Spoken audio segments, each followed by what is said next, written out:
Welcome to current शिक्षा। I hope आप सभी लोग बहुत अच्छे होंगे और आपकी तैयारी भी बहुत अच्छी चल रही होगी। आज इस वीडियो में हम यूपी पुलिस कांस्टेबल री एग्ज़ाम 2024 के लिए बहुत ही इंपॉर्टेंट क्वेश्चंस को करने वाले हैं। और इससे पहले क्लास आ चुकी है 7 फेयर वाली सीरीज़ का हम लोग यहाँ पर रिवीजन कर रहे हैं और पहला एपिसोड जो है वो आ चुका है। उसका पीडीएफ भी आपको टेलीग्राम ग्रुप में मिल चुका है। अगर आप लोग इसका पीडीएफ चाहते हैं तो मेरे टेलीग्राम को ज्वाइन कर लें, जिसका लिंक डिस्क्रिप्शन बॉक्स में दिया गया है। अगर आप लोग चैनल पर पहली बार जुड़ रहे हो चैनल को जरूर सब्सक्राइब कर लें, क्योंकि आगे आने वाली वीडियोज़ आपको आसानी से मिलती रहेंगी। आइए शुरुआत करते हैं। आज जो है एपिसोड 2 है 7 फेयर वाली सीरीज़। और अगर आप लोगों ने अभी तक चैनल को सब्सक्राइब ना किया हो तो कर लें। पहला क्वेश्चन है, वर्ल्ड वाइड वेब यानी कि WWW का आविष्कार किसने किया है? तो इसका आविष्कार जो है पिछली बार यूपी पुलिस में पूछा गया था इसका फुल फॉर्म, तो ये ध्यान रखिएगा। वर्ल्ड वाइड वेब का आविष्कार जो है टिम बर्नर्स ली ने किया है, ध्यान रखिए। और वर्ल्ड वाइड वेब डे 1 अगस्त को मनाया जाता है। अब कुछ यहाँ पर इंपॉर्टेंट आविष्कार हैं, उनको देख लेते हैं। ओपनहाइमर ने जो है परमाणु बम का आविष्कार किया है। परमाणु बम नाभिकीय विखंडन के सिद्धांत पर आधारित है। पीएच स्केल सोरेनसन ने खोजा था। और पीएच स्केल एक बार आप लोग समझ लीजिए। देखिए, एक स्केल होती है जिसमें बीच में यहाँ पर उदासीन होता है 7, और इधर अगर हम लोग आएंगे तो एसिड बढ़ता है। 0 से 7 के बीच में एसिड होते हैं और 7 से 14 के बीच में बेस होते हैं, ध्यान रखिए। और पानी क्या है? उदासीन है, तो पानी 7 नंबर पर आएगा। और पीएच स्केल की खोज सोरेनसन के द्वारा की गई है। एक्सरे की खोज रॉयंटजन ने किया है। पिछली बार ये भी क्वेश्चन पूछा गया था यूपी पुलिस में। नेक्स्ट देखते हैं, जेम्स चैडविक ने जो है न्यूट्रॉन की खोज की है। न्यूट्रॉन की खोज जेम्स चैडविक ने किया है। और इलेक्ट्रॉन की खोज जो है थॉमसन ने किया है। इसके अलावा प्रोटॉन की खोज जो है वो किया है गोल्डस्टीन ने। और रदरफोर्ड ने जो है नाभिक पर जो आवेश होगा वो धनावेश होता है, ये बताया है रदरफोर्ड ने, ध्यान रखिए। डाल्टन ने जो है परमाणु सिद्धांत दिया हुआ है। पिछली बार ये भी क्वेश्चन पूछा गया था। एंटनी वॉन लीवेनहॉक ने जो है जीवित कोशिका की खोज की और जीवाणु की खोज भी लीवेनहॉक के द्वारा की गई है। नेक्स्ट देखते हैं। अब कुछ इंपॉर्टेंट डेज हैं, क्योंकि अगस्त में पेपर है तो अगस्त के डेज जो हैं वो बहुत इंपॉर्टेंट हो जाएंगे। और 23 अगस्त को पहला पेपर है यूपी पुलिस का, तो वो तो बहुत ही इंपॉर्टेंट है। और 23 अगस्त बहुत ही इंपॉर्टेंट दिन है भारत के लिए भी, क्योंकि इसी दिन चंद्रयान 3 जो है साउथ पोल पर पहुंचा था और भारत पहला देश बना था जो कि साउथ पोल पर सफलतापूर्वक लैंडिंग किया है। तो 23 अगस्त को राष्ट्रीय अंतरिक्ष दिवस मनाया जाएगा, पहली बार इसी साल मनाया जाएगा, तो बहुत इंपॉर्टेंट है। क्योंकि 23 अगस्त 2023 को चंद्रयान 3 चांद की सतह पर पहुंचा था। चंद्रयान 3 को लॉन्च किया गया था LVM-3M4 रॉकेट के द्वारा। पिछली बार यहाँ से क्वेश्चन आए भी थे। देखो, लैंडर जो है उसका नाम विक्रम है, ये भी क्वेश्चन पूछा गया था। और प्रज्ञान रोवर है, ये क्वेश्चन भी आया था। तो आप लोग ध्यान रखिए कि चंद्रयान 3 में लैंडर का नाम विक्रम है और रोवर प्रज्ञान है, ध्यान रखिएगा। और जहाँ पर ये चंद्रयान 3 लैंड किया था उस पॉइंट का नाम शिव शक्ति पॉइंट है, ये भी आप लोग ध्यान रखिएगा। नेक्स्ट है, 29 अगस्त को राष्ट्रीय खेल दिवस मनाया जाता है, मेजर ध्यानचंद्र के हैप्पी बर्थडे वाले दिन। 12 अगस्त को विश्व हाथी दिवस और अंतर्राष्ट्रीय युवा दिवस मनाते हैं। 12 जनवरी को राष्ट्रीय युवा दिवस मनाया जाता है। 10 अगस्त को शेर दिवस मनाया जाता है। 9 अगस्त को विश्व आदिवासी दिवस मनाते हैं। 9 अगस्त 1925 को काकोरी ट्रेन एक्शन भी हुआ था, ये भी ध्यान रखिएगा। और 9 अगस्त को ही भारत छोड़ो आंदोलन जो है 1942 में शुरू हुआ था। 7 अगस्त को हथकरघा दिवस और भाला फेंक दिवस मनाते हैं, क्योंकि भाला नीरज चोपड़ा जो हैं इन्होंने गोल्ड मेडल जीता था व्यक्तिगत स्पर्धा में, एथलेटिक्स में भाला फेंका था इन्होंने, और 7 अगस्त को ही, तो इसलिए जो है भाला फेंक दिवस मनाते हैं। 29 जुलाई को बाघ दिवस यानी कि टाइगर्स डे मनाया जाता है। 20 जुलाई को शतरंज दिवस मनाते हैं। 11 जुलाई को जनसंख्या दिवस मनाया जाता है। और 1 जुलाई को GST डे मनाते हैं। और डॉक्टर्स डे 1 जुलाई को मनाया जाता है। डॉक्टर्स डे विधान चंद्र रॉय के हैप्पी बर्थडे वाले दिन मनाते हैं। विधान चंद्र रॉय बंगाल के दूसरे मुख्यमंत्री भी रहे थे, ध्यान रखिएगा। BC रॉय के नाम पर यहाँ पर जो है डॉक्टर्स डे मनाया जाता है। 4 जुलाई को जो है यहाँ पर USA का इंडिपेंडेंस डे होता है, ये भी ध्यान रखिए। और 22 जुलाई को ध्वज दिवस मनाते हैं। 22 जुलाई 1947 को यहाँ पर पिंगली वेंकैया ने जो ध्वज तैयार किया था उसको जो है अपना लिया गया था, ध्यान रखिएगा। नेक्स्ट है, केंद्रीय औषधि अनुसंधान संस्थान, यहाँ से भी ये क्वेश्चन आपको मिल जाएगा पेपर में। तो केंद्रीय औषधि अनुसंधान संस्थान लखनऊ में स्थित है। इसके अलावा लखनऊ में केंद्रीय विज्ञान संस्थान, केंद्रीय औषधि संस्थान, केंद्रीय उपोष्ण बागवानी संस्थान, यहाँ पर बीरबल साहनी अनुसंधान संस्थान और केंद्रीय गन्ना अनुसंधान केंद्र लखनऊ में स्थित है, ध्यान रखिए। कानपुर की बात की जाए तो कानपुर में चीनी अनुसंधान केंद्र और दलहन अनुसंधान संस्थान और वस्त्र अनुसंधान संस्थान स्थित है कानपुर में। इज्जतनगर बरेली में है, तो बरेली में यहाँ पर पशु अनुसंधान संस्थान और पक्षी अनुसंधान केंद्र जो है वो स्थित हैं। वाराणसी में वेजिटेबल संस्थान और हैंडलूम संस्थान स्थित है। नेक्स्ट है, भारत की पहली जनगणना जो है 1872 में मयो के टाइम पर शुरू हुई थी और 1881 में रिपन के टाइम पर यहाँ पर दशकीय आधार और वैज्ञानिक आधार पर जनगणना शुरू होती है। रिपन को जो है स्थानीय सुशासन का जनक माना जाता है और इनके कार्यकाल में वर्नाकुलर प्रेस एक्ट खत्म हो गया था। इल्बर्ट विवाद भी रिपन के टाइम पर हुआ था, ध्यान रखिएगा। करजन जो है इसके टाइम पर बंगाल विभाजन होता है 1905 में। नेक्स्ट है कॉर्नवालिस। कॉर्नवालिस ने स्थायी बंदोबस्त दिया था और पुलिस और सिविल सर्विसेज के जनक कॉर्नवालिस को माना जाता है। विलियम बेंटिक भारत के पहले गवर्नर जनरल थे और इनके कार्यकाल में सती प्रथा का अंत हुआ था 1829 में राजा राम मोहन राय के प्रयासों से। और विलियम बेंटिक ने ही विधि आयोग का गठन किया था मैकाले की अध्यक्षता में, ध्यान रखिएगा। इसके अलावा रैयतवाड़ी रीड और मुनरो ने दिया हुआ था और महलवाड़ी हाल्ट मैकेंजी ने शुरू किया था। वेलेजली की बात की जाए तो वेलेजली ने सहायक संधि की शुरुआत की थी और पहला जो यहाँ पर निजाम बने थे हैदराबाद के निजाम, इन्होंने सहायक संधि को 1798 में स्वीकार कर लिया था। चेम्सफोर्ड के टाइम पर जो है 1919 का गवर्नमेंट ऑफ इंडिया एक्ट आता है और मिंटो जो यहाँ पर मिंटो हैं मॉर्ले मिंटो रिफॉर्म या फिर 1919 का मॉर्ले मिंटो एक्ट जो है आया हुआ था और इससे जो है सांप्रदायिक निर्वाचन की व्यवस्था की गई थी। तो ध्यान रखेंगे सांप्रदायिक निर्वाचन 1909 के मॉर्ले मिंटो एक्ट के द्वारा आया था। कैनिंग जो हैं भारत के पहले वायसराय थे और इन्होंने जो है 1857 की क्रांति के बाद जब भारत जो है क्राउन के अंतर्गत आ गया था तो इन्होंने उनका पत्र जो है इलाहाबाद में पढ़ा हुआ था, ध्यान रखिएगा। लिटन के टाइम पर वर्नाकुलर प्रेस एक्ट आता है 1878 में और लिटन को जो है ओवेन मेरेडिथ भी कहा जाता है। बंगाल के पहले गवर्नर क्लाइव हैं। बंगाल के पहले गवर्नर जनरल वैरन हेस्टिंग हैं और स्वतंत्र भारत के पहले भारतीय गवर्नर जनरल सी राजगोपालाचारी हैं, ध्यान रखिएगा। नेक्स्ट है, और अगर आप लोग यहाँ पर मॉडर्न हिस्ट्री पढ़ना चाहते हैं तो एक प्लेलिस्ट बनी हुई है, आप लोग उसको पढ़ सकते हैं। भारत रत्न 2024 यहाँ पर 5 लोगों को दिया गया तो इम्पॉर्टेंट भी है।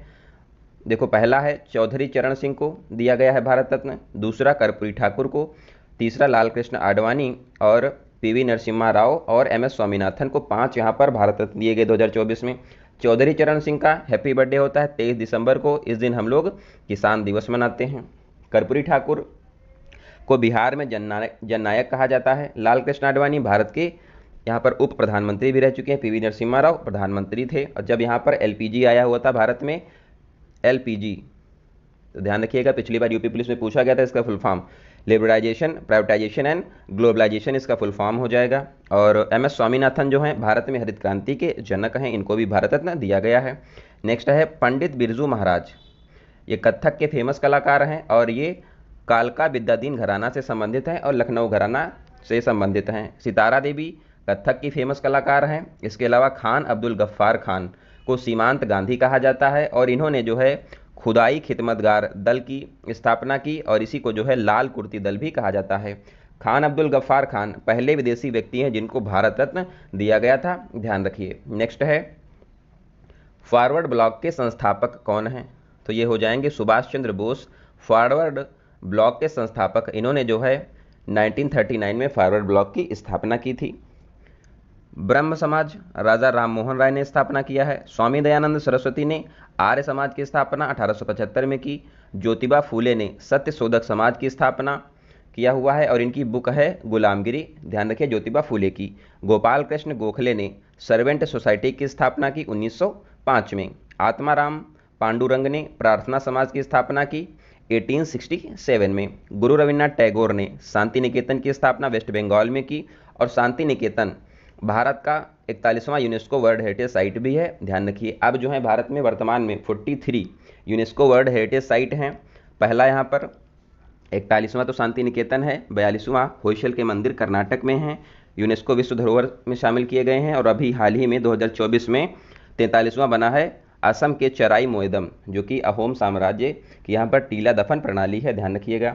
दादा भाई नौरोजी, इनकी बुक है poverty and un British rule in India और इन्होंने राष्ट्र गुफ्तार नाम से भी रचनाएं की हैं, ध्यान रखिए। स्वामी विवेकानंद जो हैं, इन्होंने रामकृष्ण मिशन की स्थापना की 1897 में और यहाँ पर इन्होंने वेलूर मठ बंगाल में है, यहाँ पर स्थापना किया था। CR दास ने स्वराज पार्टी की स्थापना की। स्वराज पार्टी में 2 लोग थे, CR दास और मोतीलाल नेहरू, ध्यान रखिएगा, 1923 में। नेक्स्ट है अंतर्राष्ट्रीय ओलंपिक दिवस कब मनाया जाता है? तो ये मनाया जाता है 23 जून को। इंपॉर्टेंट है क्योंकि ओलंपिक अभी हुए हैं। और अंतर्राष्ट्रीय ओलंपिक दिवस जो है 23 जून को मनाया जाता है। IOC इंटरनेशनल ओलंपिक कमेटी का मुख्यालय जो है लुसाने ब्रुसेल्स में है, ध्यान रखिएगा, लुसाने स्विट्जरलैंड में है, ध्यान रखिए। और 25 जून जो है, 25 जून को यहाँ पर संविधान हत्या दिवस मनाया जाएगा क्योंकि 25 जून 1975 को इमरजेंसी लाई गई थी इंदिरा गांधी के द्वारा, इसीलिए जो है संविधान हत्या दिवस जो है 25 जून को अब हर साल मनाया जाएगा। अभी इसकी घोषणा भी हुई है तो ध्यान रखिए, इंपॉर्टेंट भी है। 21 जून को योग दिवस मनाया जाता है और 2015 में इसकी शुरुआत हुई। इस बार इसका 10वां संस्करण था और इस बार 2024 में इसकी थीम है स्वयं और समाज के लिए योग, ध्यान रखिए, इंपॉर्टेंट है, यहाँ से आ सकता है क्वेश्चन। 17 जून को जो है मरुस्थलीय रोकथाम दिवस मनाया जाता है। 11 जून को पहला अंतर्राष्ट्रीय खेल दिवस मनाया गया है। 8 जून को विश्व महासागर दिवस मनाया जाता है। नेक्स्ट है 7 जून।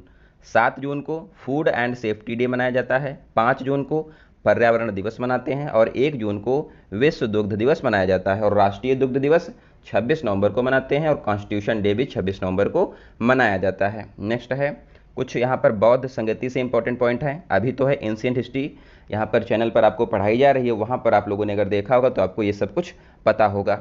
सारनाथ में गौतम बुद्ध ने पहला उपदेश दिया था और इसको बोला गया धम्म चक्र प्रवर्तन।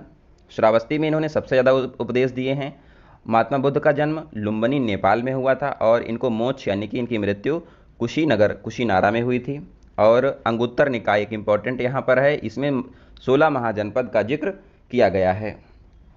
महात्मा बुद्ध को ज्ञान की प्राप्ति बोधगया में निरंजना या फिर फाल्गु नदी के किनारे हुई थी और पहली बौद्ध संगति राजगिरी में हुई है, दूसरी वैशाली में हुई थी और तीसरी बौद्ध संगति पाटलिपुत्र में, चौथी बौद्ध संगति कुंडलग्राम कश्मीर में हुई है। और यहाँ पर बौद्ध धर्म जो है 2 भागों में विभाजित हो गया था, महायान और हीनयान, ध्यान रखिए। डिटेल में अगर आप लोग पढ़ना चाहते हैं तो एंशिएंट हिस्ट्री के भी क्लासेस चल रही हैं, उसमें आप लोग देख सकते हैं, आपको उसके नोट्स भी मिल जाएंगे। नेक्स्ट है यहाँ पर कुछ इंपॉर्टेंट कल्चर हैं, खेती होती है, यहाँ से क्वेश्चन भी आता है। सेरी कल्चर रेशम कीट पालन, पीसी कल्चर मछली पालन, वर्मी कल्चर केचुआ पालन है, हॉर्टिकल्चर बागवानी से संबंधित है और वीटी कल्चर अंगूर की खेती है, क्योंकि यहाँ पर क्वेश्चन आपको पिछली बार भी यूपी पुलिस में देखने को मिला था तो इस बार भी आएंगे। एपी कल्चर मधुमक्खी पालन को कहते हैं। नेक्स्ट है उत्तर प्रदेश में सर्वाधिक वन आवरण कहाँ पर है? तो ये हो जाएगा सोनभद्र में। सबसे ज़्यादा उत्तर प्रदेश में वन आवरण क्षेत्रफल है।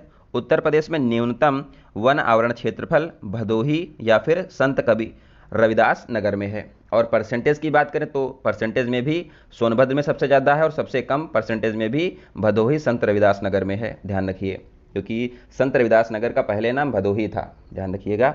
और बात करें इंडियन फॉरेस्ट सर्वे रिपोर्ट की तो ये 1987 से आती है, हर 2 साल में ये देहरादून से आती है।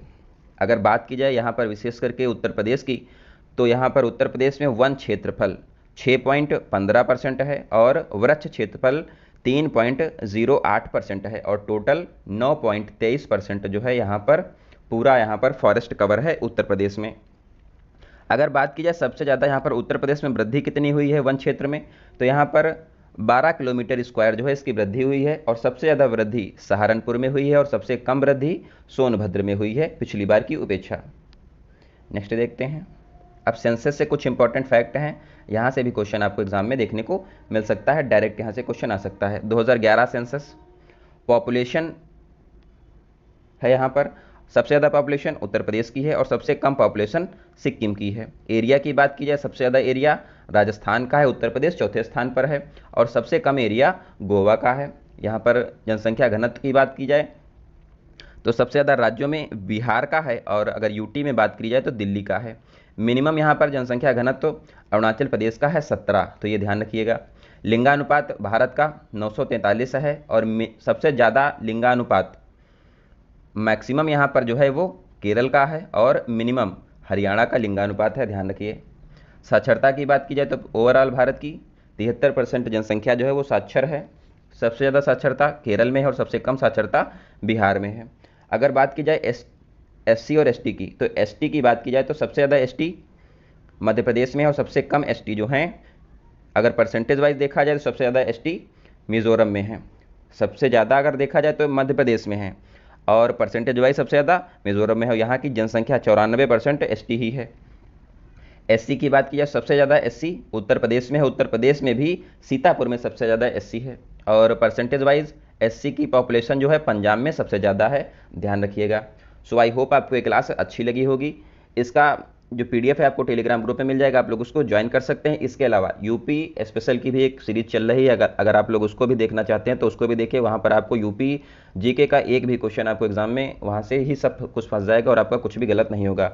इसके अलावा ब्रह्मास्त्र बैच जो है कुमार गौरव सर का, उसकी भी प्लेलिस्ट पड़ी हुई है और टेलीग्राम ग्रुप में उसके भी नोट्स हैं, तो आप लोग वहाँ भी उसको देख सकते हैं। तो आपको जीएस का कंटेंट कंप्लीट यहाँ से मिल जाएगा। तो आप लोग अपनी तैयारी अच्छे से करिए और मिलते हैं अगली वीडियो में। तब तक आप लोग अपना ध्यान रखिए। धन्यवाद। जय।